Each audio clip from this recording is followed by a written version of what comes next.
I'm reading from my book, Coming to Jakarta, Part 2, Section 16. As for banks, EP, you who wrote of Schacht, London loans to Tibet, the decline of the Adamses, Sir William Wiseman, who financed the purchase of the Chicago News so that Knox could preach against isolation and for war, even if you believed Van Buren's self-serving account of how he brought down Biddle and the bank in Philadelphia to the profit of Taney's banking advisors in New York and their correspondents, the Rothschilds, a shifting of the country's financial center from Chestnut Street in Philadelphia to Wall Street in New York, how come in your attacks on Roosevelt you never once mentioned that chief integrator of Morgan policies, the CFR, the Council on Foreign Relations, where in 1952 it was agreed the Guatemalan government was merely carrying out the plan laid out for it by Umansky, the communist chief, according to the study group chaired by Sproul Bladen of State and then United Fruit.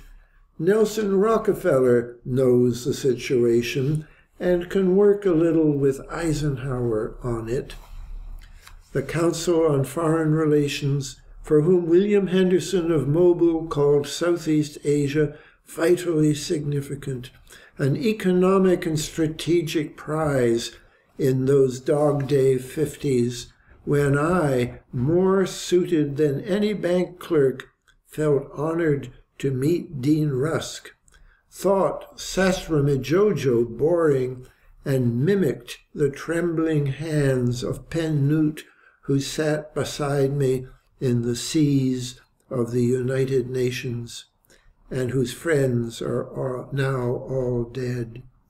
Henderson called for an interventionist, unlimited final commitment, or, in the words of the CFR Commission study by Russell H. Fifield, sometime State Department official, professor of political science at the University of Michigan and the National War College, secretary of the Association of Asian Studies, a challenge of major proportions, in which the CIA's clients, who had just been defeated in the 1958 Sumatra revolt, could not be overlooked in Indonesia's future, if only because of their rare qualities of leadership.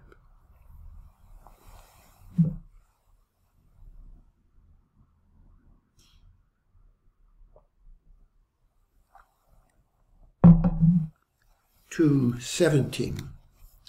Training and education for leadership can be an important indirect result of the U.S. military program, wrote Fifield, who must have known what Ford and the University of California were up to. Officer corps disciplined, eager to get things done, anti-communist in outlook, attributes of leadership not widely found in Southeast Asia. Such was the academic language of Professor Fifield, not in any indictable sense a war criminal, nor, I suppose, Guy Pauker, another of those jet-lagged CFR policy consultants, a displaced Romanian so deferential about his quite adequate English when we debated Vietnam before the pitiless Irvine students, and, while on the Rand payroll, the founder of an academic center at Berkeley, where, as professor of political science, he developed the program to train the cadres of Sescoad, the Indonesian Army Command School, of which I knew nothing, when, confused by a sudden surge of my old combativeness, saying, "You political scientists are part of the problem," and the students all starting to applaud, I hushed them and turned to apologize. Of course, not you personally. I did not know then you had publicly castigated your old friends in the Indonesian military for not carrying out a control function, for lacking the ruthlessness that made it possible for the Nazis to suppress the Communist Party a few weeks after the elections, in which the Communist Party won 5 million votes.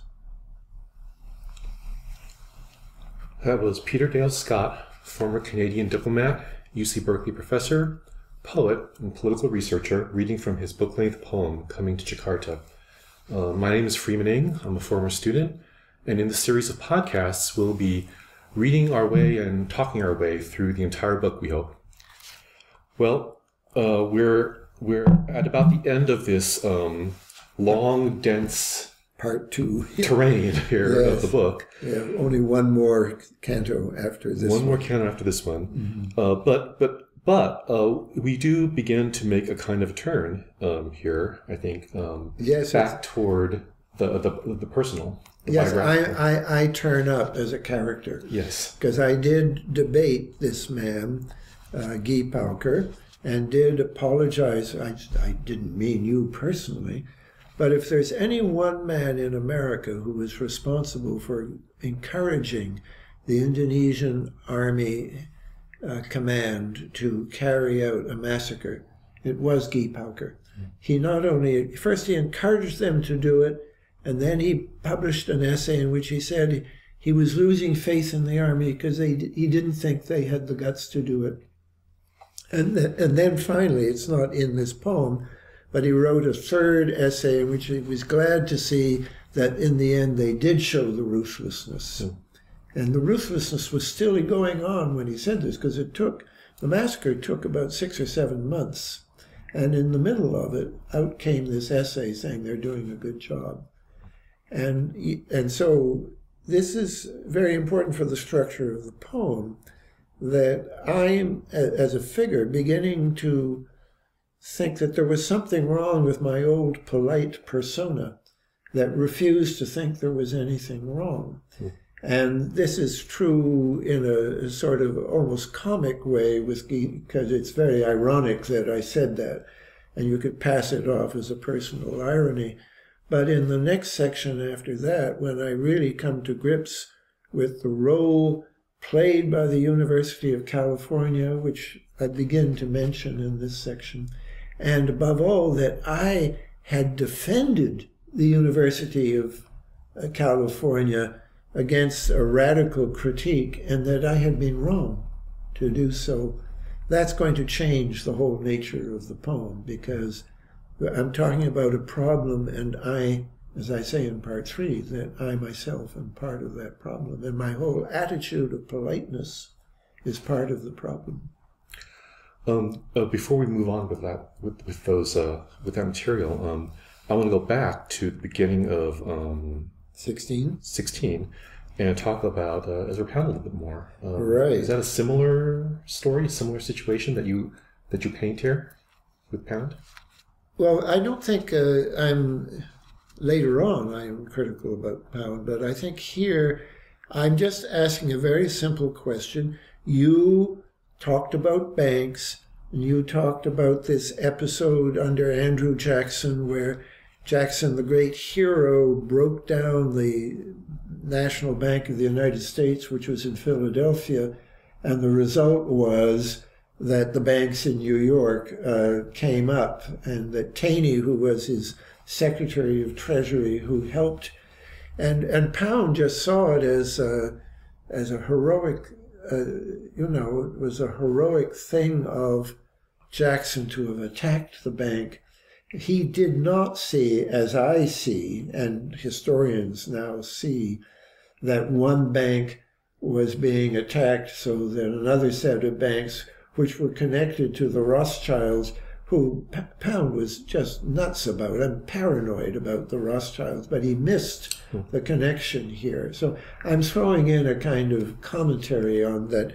If he saw all these things about banks and so on, how come he never mentioned the Council on Foreign Relations?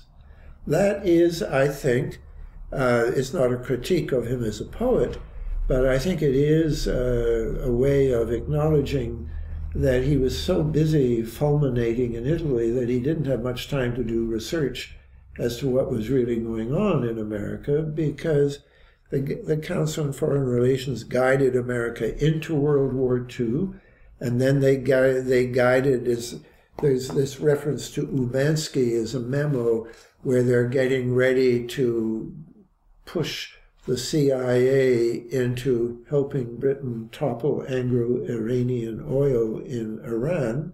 This is the beginning of serious CIA covert operations, and then right after that, helping them topple the government in Guatemala that had nationalized some of the land of United Fruit. So that very much the CFR, the Council on Foreign Relations, is it's the thread whereby you can see how the elite, or what I'm sometimes nowadays calling the deep state, were able to tell the state what to do. And he should have been a natural to talk about that, because the CFR represented banks, and he did believe that banks were at the root of all evil, but he missed the CFR. That is the point I'm making about Pound here. I actually wanted to ask you about Pennuth, about this whole section in which you turn back to yourself. Yes. When you talk about yourself during this period. In the 50s, when I was just, I was not yet 30. And I was very proud of myself. I met Dean Rusk, what an important thing. Because my father-in-law then worked for the Rockefeller Foundation. And so he took me up to the floor at the top of the building where Dean Rusk had an office. And then I was a diplomat at the UN. Oh, how important. And I sat, as I say, in the seas of the United Nations, meaning where Cambodia and Canada and Ceylon, as it was then, and Chile all sat together. And so Pennuth was sitting beside me, in effect. We all had our microphones on, trying to either understand each other or turning to number 6 channel, which was pure silence, which was very convenient after lunch when you wanted to have a nap. So this is a portrait of kind of a callow youth? I would say a callow youth, okay. Yes. A callow youth who thinks that he's very bright and important because he has a PhD and now he has at last, a job. For a while, my life was a bit rocky, as we'll get into later. But now I have a job, I have a marriage, and I have a title, and one thing I don't have is any ideas in my head about anything. I'm just like everybody else, doing my job. I'm callow. I like that word. That's exactly what I am, a callow youth. I thought you were going to ask me about the black, for people who can see the page. I'm about to, because it will appear in the video, right? In the text that scrolls. Can you? This is one of 2 places in the book that are black, where there are words blacked out. That is correct. Can you explain what that was about? Well, first of all, I'll repeat what the language was. By the way, if anyone has the Canadian edition, which came out first, it's not blacked out in the Canadian edition. And the reason it was, well, let me read it first. Such was the, first of all, I say that all this stuff about how we should encourage these people who rebelled against Sukarno to, in effect, rebel again. It's very polite academic language, but when he was saying that these people cannot be overlooked in Indonesia's future, well, the only way they're going to get into Indonesia's future is to throw out Sukarno. So here is an American academic encouraging rebellion in Indonesia in a book written for the Council on Foreign Relations. And so I say such was the academic language of Professor Fifield, not in any indictable sense a war criminal. And then I go on to Guy Pauker.